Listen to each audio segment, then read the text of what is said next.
আমরা সবাই চাই এই দেশে ইসলাম প্রতিষ্ঠিত হোক, ঠিক কিনা?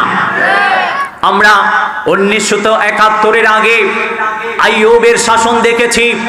আইয়ুব করেছেন শাসন, মুজিব দিয়েছেন ভাষণ, জিয়া কেটেছেন কাল, চাচা এরশাদের সবকিছু তাল বেতাল। সবকিছু দেখার শেষ, আগামীর দেশ হবে ইসলামের বাংলাদেশ, ঠিক কিনা?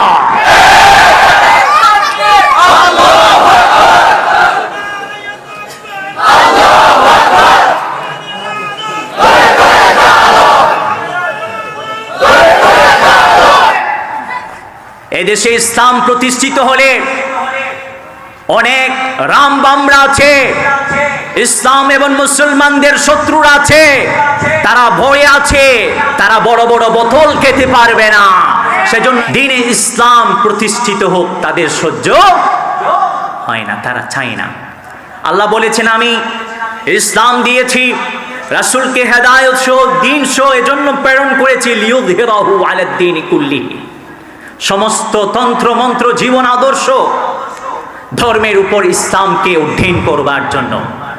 এবং কাফের মুশরিকরা অপছন্দ করলেও আল্লাহ দ্বীনের পূর্ণত্ব প্রদান করবেন।